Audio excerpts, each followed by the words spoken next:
ആരുവിനെ അമ്മാവനെ ആദ്യമായി കണ്ട നിമിഷത്തിലേക്ക് അഗ്നിയുടെ ഓർമ്മകൾ പോയി. തൻ്റെ മകളെ വിവാഹം കഴിപ്പിച്ചു തരാൻ ആഗ്രഹിക്കുന്നുവെന്ന് അയാൾ പറഞ്ഞിരുന്നു. പക്ഷേ അവൾ വിവാഹത്തിന് സമ്മതിക്കണമെങ്കിൽ ഞാൻ അവൾക്ക് പൈസ കൊടുക്കണം. അതാണ് അവളുടെ ഡിമാൻഡ്. മുത്തച്ഛൻ്റെ ആഗ്രഹം കൊണ്ട് മാത്രമാണ് ഞാൻ വിവാഹത്തിന് സമ്മതിച്ചത് തന്നെ. അവരുടെ സ്വത്ത് തൻ്റെ പേരിലേക്ക് മാറ്റാൻ ഒരവകാശി വേണമെന്നാണ് അവർ പറഞ്ഞത്. ആരുവിൻ്റെ അമ്മാവൻ അഗ്നിയുടെ കമ്പനിയിൽ ജോലി ചെയ്യുമ്പോഴാണ് ഈ കാര്യം അവർക്കിടയിൽ ഉയർന്നു വന്നത്.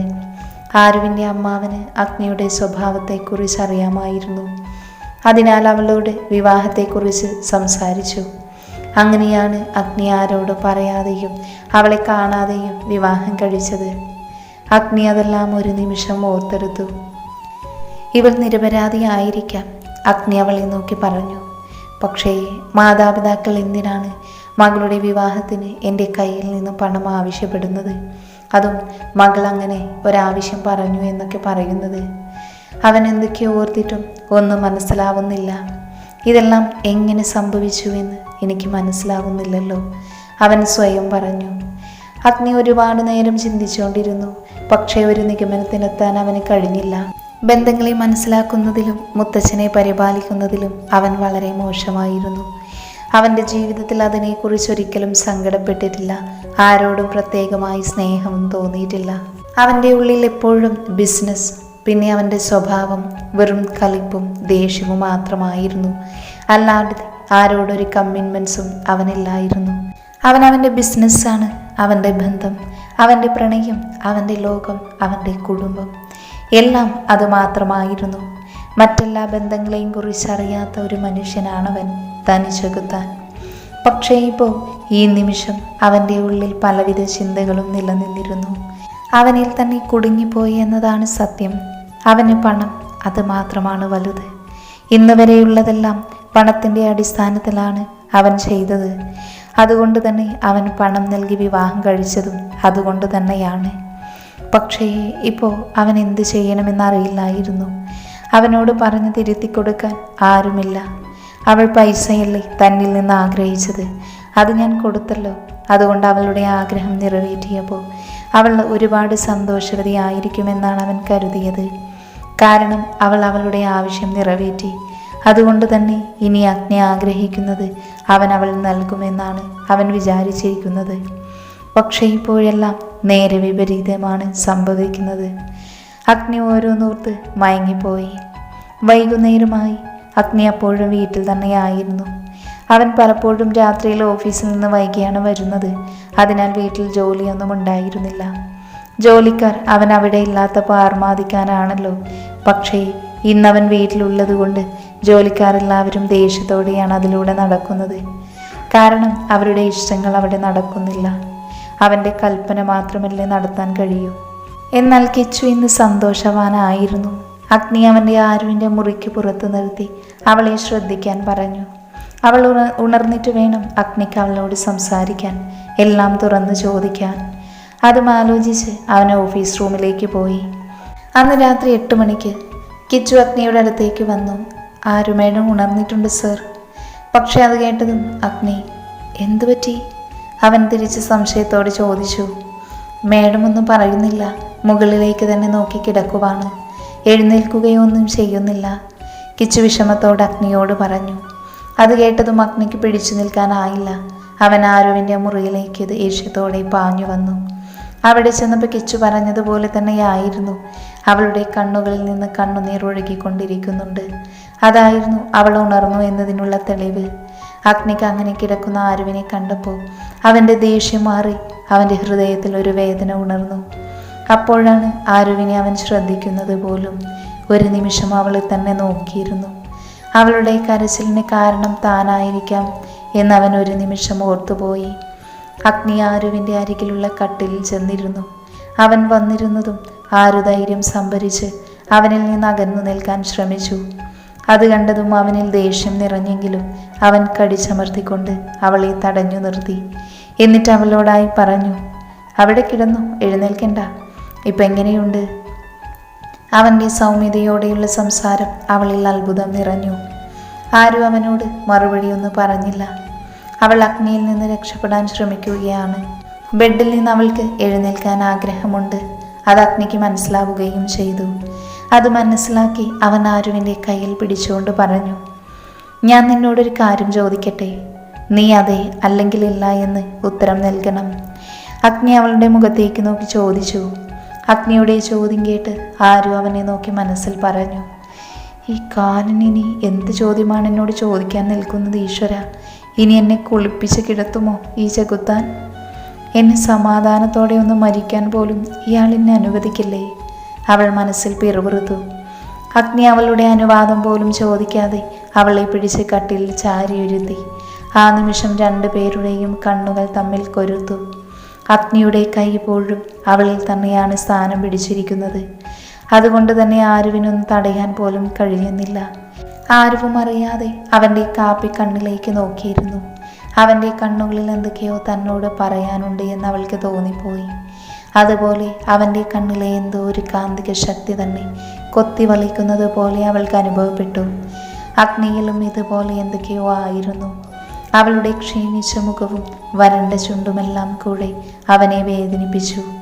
എന്നാൽ പോലും ഈ പെണ്ണിലേക്ക് മാത്രമായി ചുരുങ്ങി പോകുന്നത് പോലെ ഫീൽ ചെയ്യുന്നുണ്ട് അവന്.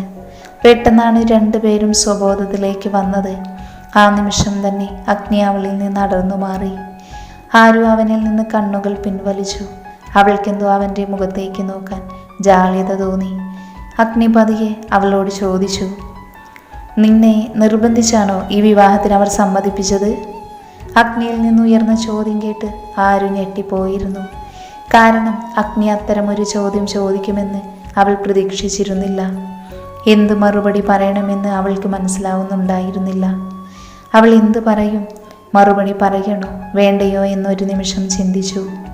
അഗ്നി അപ്പോഴും അവളെ നോക്കി അവളുടെ ഉത്തരത്തിനായി കാത്തിരിക്കുകയായിരുന്നു.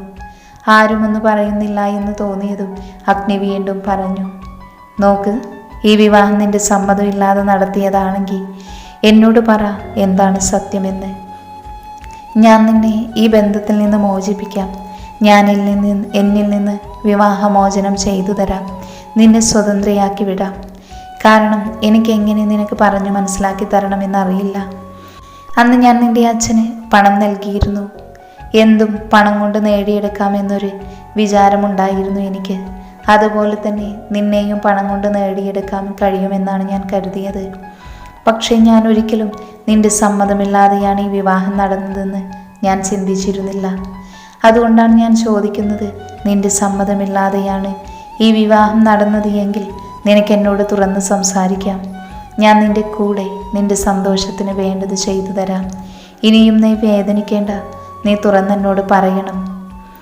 അത് കേട്ടതും ആരും ഞെട്ടിപ്പോയിരുന്നു. അവൾ വിവാഹം കഴിച്ചതല്ല, തന്നെ അവരെല്ലാവരും ചേർന്ന് എന്നിവന് വിറ്റതാണ് എന്ന് ഓർക്കും തോറും അവൾക്ക് വേദന താങ്ങാനായില്ല.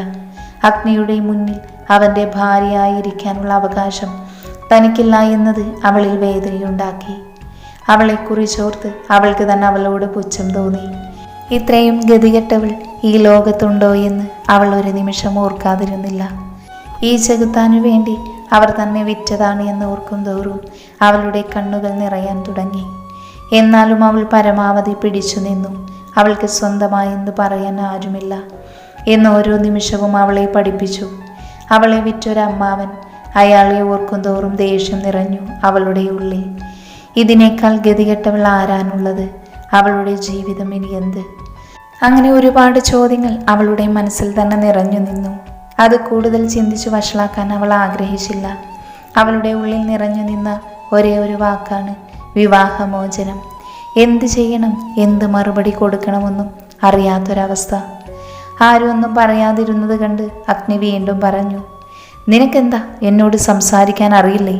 ഞാൻ ചോദിച്ചതിന് എന്തെങ്കിലും പറ. അവൻ പരമാവധി ദേഷ്യം നിയന്ത്രിച്ചാണ് അവളോട് ചോദിച്ചത്.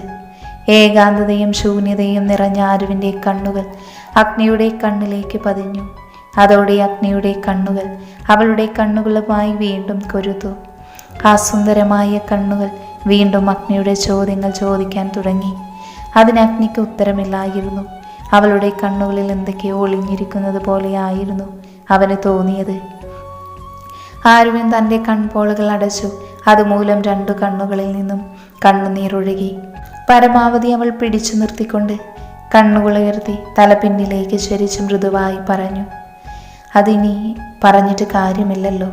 എൻ്റെ സമ്മതത്തോടെയാണെങ്കിലും എൻ്റെ സമ്മതമില്ലാതെയാണെങ്കിലും അത് സംഭവിച്ചു പോയില്ലേ.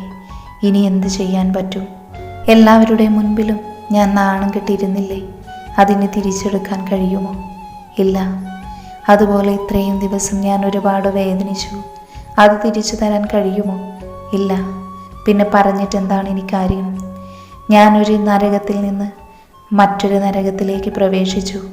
അതുമാത്രമാണ് ഇപ്പോൾ എൻ്റെ മനസ്സിലുള്ളത്. അല്ലാതെ ഇതിനെപ്പറ്റി എനിക്ക് കൂടുതലൊന്നും പറയാനില്ല. ആരുവിൽ നിന്ന് കേട്ട വാക്കുകൾ അഗ്നിയിൽ വല്ലാത്തൊരു വേദനയാണ് നിറച്ചത്. അവളുടെ വാക്കുകളിൽ നിന്ന് തന്നെ മനസ്സിലാക്കാം അവളുടെ സമ്മതത്തോടെയല്ല ഈ വിവാഹം നടന്നതെന്നും അവൾ പണം ചോദിച്ചിട്ടില്ല എന്നും അവൾക്ക് ആ പണം ലഭിച്ചിട്ടില്ല എന്നും. പക്ഷേ അവളുടെ മറുപടിക്ക് താൻ എന്ത് മറുപടി പറയും? അവൾ ചോദിച്ച ഓരോ ചോദ്യത്തിനും അത് ഇനി തിരിച്ചു കൊടുക്കാൻ കഴിയില്ല. കാരണം അതെല്ലാം അവൾ പറഞ്ഞതുപോലെ സംഭവിച്ചു പോയി. ഇനി ഒരൊറ്റ കാര്യമുള്ളൂ, അവളെ എന്നിൽ നിന്നും സ്വതന്ത്രയാക്കി അവൾക്ക് എന്താണോ സന്തോഷം അത് ചെയ്തു കൊടുക്കുക. അല്ലാതെ മറ്റൊന്നും ചെയ്യാൻ പറ്റില്ല. കാരണം അത്രത്തോളം ആ പെണ്ണ് താഴ്ന്നു പോയിട്ടുണ്ട്. എല്ലാവരുടെയും മുന്നിലും നാണം കെട്ടിട്ടുണ്ട്. അഗ്നിയുടെ ഹൃദയത്തിൽ വല്ലാത്തൊരു വേദന അനുഭവപ്പെട്ടു. ഇതുവരെ ആരോടും തോന്നാത്തൊരു സെൻറ്റിമെൻറ്റ് ഈ പെണ്ണിനോട് എന്താണ് എനിക്ക് തോന്നുന്നത്? അവനൊരു നിമിഷം ചിന്തിച്ചു പോയി. അവളോട് എനിക്ക് പ്രണയമുണ്ടോ? അതോ അവളെൻ്റെ ആരെങ്കിലുമാണോ? അതോ അവളെ ഞാൻ എൻ്റെ ഭാര്യയായി സ്വീകരിച്ചുവോ? ഓരോ ചോദ്യത്തിനും അവന് തന്നെ മറുപടിയില്ല. അവൻ അവളെയും നോക്കി അവിടെ നിന്നും എഴുന്നേറ്റ് പോയി. തൻ്റെ റൂമിൽ പോയി കണ്ണടച്ചിരുന്നു. തല സോഫയിൽ ചാരി കിടക്കുകയാണവൻ. അവൻ ജോലിയിൽ ശ്രദ്ധ കേന്ദ്രീകരിക്കാൻ ശ്രമിക്കുന്നുണ്ട്. പക്ഷേ ആരുവിൻ്റെ വാക്കുകൾ വീണ്ടും വീണ്ടും മനസ്സിൽ പ്രതിധ്വനിച്ചു. അതുള്ളിൽ നിന്ന് തന്നെ പൊള്ളിച്ചുകൊണ്ടിരുന്നു. ആ സമയത്ത് അവളുടെ ശബ്ദത്തിൽ ഒരിക്കൽ അനുഭവിച്ച അതേ ഏകാന്തതയും വേദനയും അവൻ മനസ്സിലായിരുന്നു. ആരുവിൻ്റെ ആ വാക്കുകൾ അത് വീണ്ടും വീണ്ടും അവൻ്റെ മനസ്സിൽ പ്രതിധ്വനിച്ചു. എൻ്റെ സമ്മതത്തോടെയാണെങ്കിലും എൻ്റെ സമ്മതത്തോടെയല്ലെങ്കിലും വിവാഹം എന്നത് അത് സംഭവിച്ചു. ഇനി അതിനെക്കുറിച്ച് ഇപ്പോൾ ചോദിച്ചിട്ട് കാര്യമില്ലല്ലോ. എല്ലാവരോടുമുള്ള നീരസം അവളുടെ ആ വാക്കുകളിലുണ്ടെന്ന് ആരുവിൻ്റെ സംസാരത്തിൽ നിന്ന് മനസ്സിലായതാണ് അഗ്നിക്ക്. ഇപ്പോൾ അവൾക്ക് എന്ത് സംഭവിച്ചാലും അവൾക്കൊരു പ്രശ്നമല്ല. അത്രത്തോളം അവളുടെ ഉള്ളിൽ വേദനയുണ്ടെന്ന് തോന്നി. അഗ്നി എഴുന്നേറ്റ് പതിയെ അങ്ങോട്ടും ഇങ്ങോട്ടും നടക്കാൻ തുടങ്ങി. പക്ഷേ എന്നിട്ടും അഗ്നിക്ക് സമാധാനമുണ്ടായില്ല എന്നതാണ് സത്യം. അതുകൊണ്ട് തന്നെ അഗ്നി നേരെ ആരുവിൻ്റെ റൂമിലേക്ക് വീണ്ടും പോയി. ആരുവിൻ്റെ മുറി ഗ്രൗണ്ട് ഫ്ലോറിലും അവൻ്റെ മുറി മുകളിലെ നിലയിലുമായിരുന്നു. അഗ്നി തൻ്റെ മുറിയിൽ നിന്ന് പുറത്തിറങ്ങിയപ്പോൾ കിച്ചു ആരുവിൻ്റെ മുറിയിലേക്ക് പോകുന്നതാണ് അവൻ കണ്ടത്. കിച്ചുവിൻ്റെ മുഖത്ത് ആശങ്ക നിഴലിച്ചിരുന്നു. അത് കണ്ടതും വീണ്ടും ആരുവിന് എന്തെങ്കിലും വയ്യായോ ഉണ്ടായോ എന്നവൻ ചിന്തിച്ചു. അവൻ വേഗം പടികളിറങ്ങി ആരുവിൻ്റെ മുറിക്ക് പുറത്തേക്ക് വന്നു നിന്നു. ആരുവും കിച്ചുവും സംസാരിക്കുന്നത് കേട്ട് അഗ്നി അകത്തേക്ക് പോകാതെ ഒരു ചുവട് വെക്കുന്നവൻ അവിടെ തന്നെ നിന്നുപോയി. അവരുടെ സംസാരം കേട്ടു നിന്നു. അപ്പോഴാണ് അവന് മനസ്സിലായത് ആരുവിനെ ഭക്ഷണം കഴിപ്പിക്കാൻ കിച്ചു നിർബന്ധിക്കുകയാണെന്ന്. ചേച്ചി പ്ലീസ്, കുറച്ചെങ്കിലും കഴിക്കണം. ചേച്ചി കഴിച്ചില്ലെങ്കിൽ ഞാനും കഴിക്കില്ല, കിച്ചു അവളെ നോക്കി കുറുമ്പോടെ പറഞ്ഞു. എന്നാൽ ആരും കിച്ചുവിനെ നോക്കിയതേയില്ല. അവൾ അപ്പോഴും സീലിങ്ങിലേക്ക് നോക്കുവാണ്. എന്നാൽ അവളിൽ നിന്നൊരു റെസ്പോണ്ടും ഇല്ലാത്തത് കണ്ട് കിച്ചു വീണ്ടും അവളെ നോക്കി കഴിക്കാൻ പറഞ്ഞു.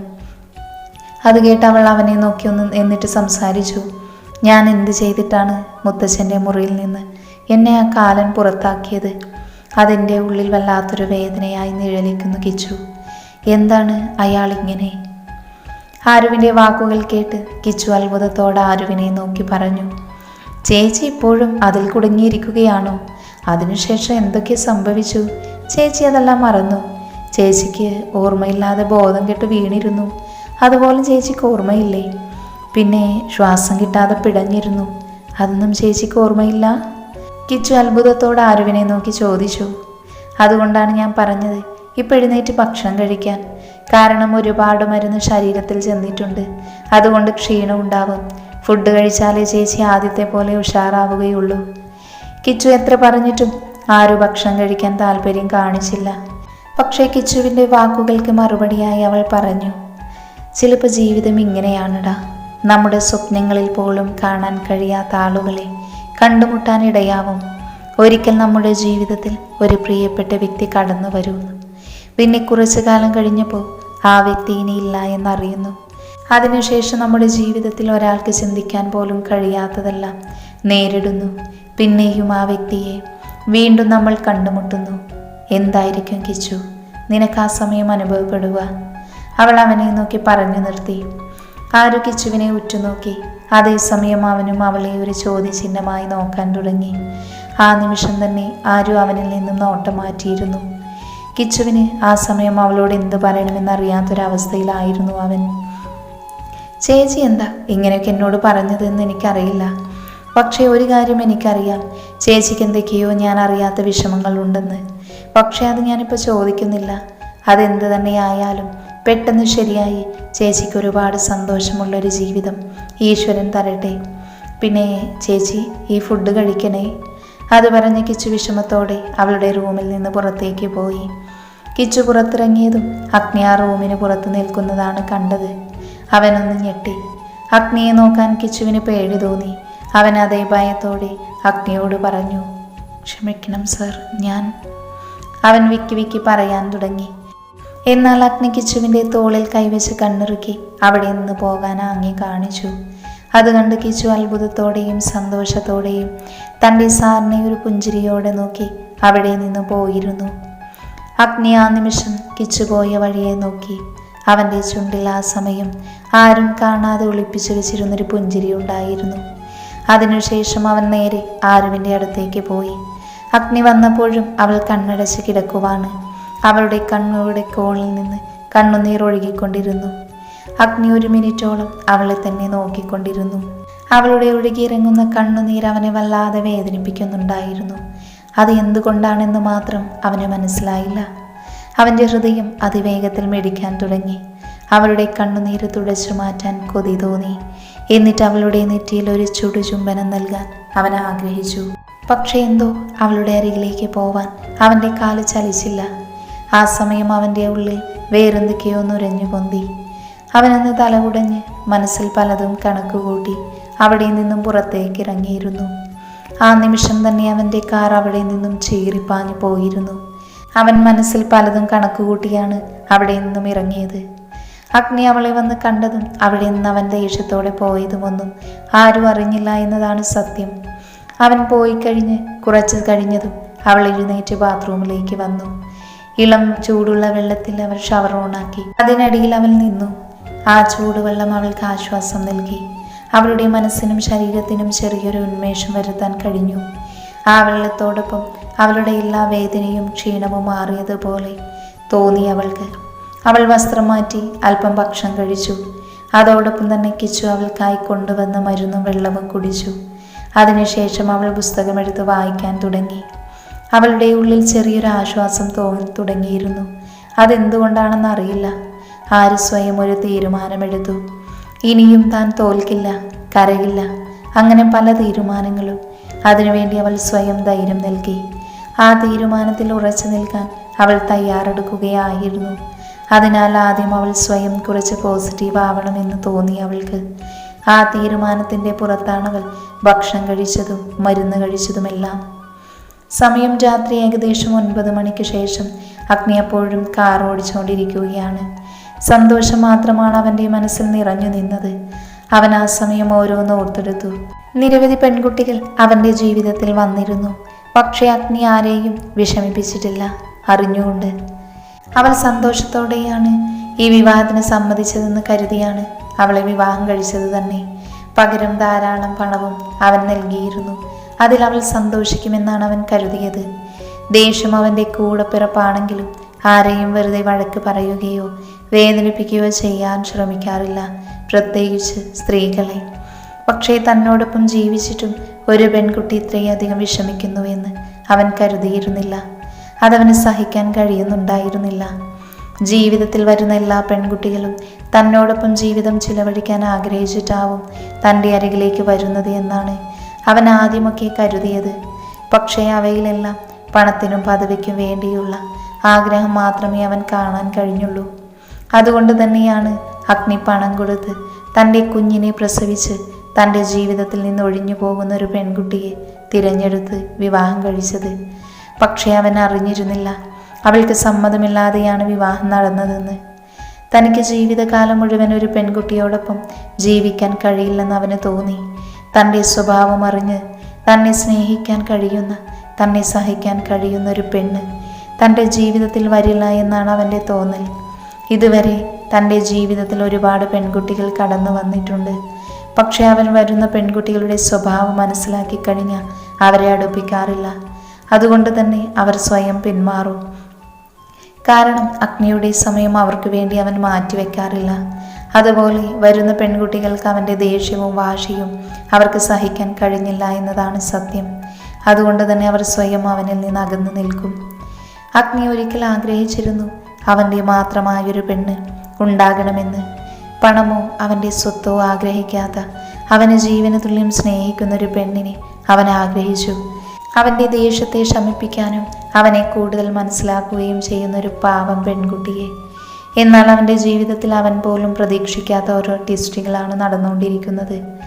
ആയിരക്കണക്കിന് ആളുകളെ നമ്മൾ കണ്ടുമുട്ടുന്നു.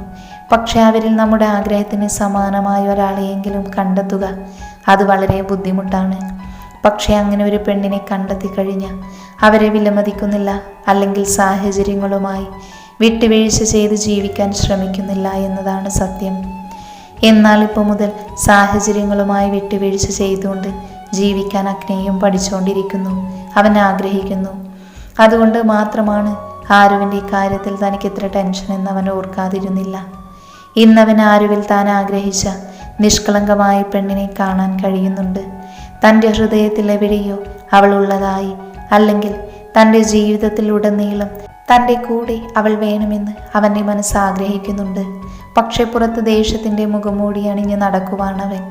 അവളോടുള്ള ഇഷ്ടത്തിൻ്റെ പുറത്ത് അവളിലെ സത്യം കണ്ടെത്താൻ പോവുകയാണവൻ. ആരുവിൻ്റെ കണ്ണുകളിൽ അവൾ സത്യമാണ് പറഞ്ഞതെന്ന് മനസ്സിലായി. പക്ഷേ തന്നെ ആരാണ് ചതിച്ചത് എന്നറിയാനുള്ള യാത്രയിലാണവൻ. ചതിയന്മാർ ഒരുപാട് അവൻ്റെ ബിസിനസ്സിലും കുടുംബത്തിലുമുണ്ട്. അതുകൊണ്ട് തന്നെ അവൻ മുഴുവൻ സത്യവും അറിയാൻ ആരുവിൻ്റെ വീട്ടിലേക്ക് പോകുവാണ്. അഗ്നിക്ക് അവളുടെ വീട് അറിയാവുന്നത് കൊണ്ട് തന്നെ അവൻ നേരെ അങ്ങോട്ടേക്ക് വിട്ടു. സത്യത്തിലേക്കുള്ള യാത്ര.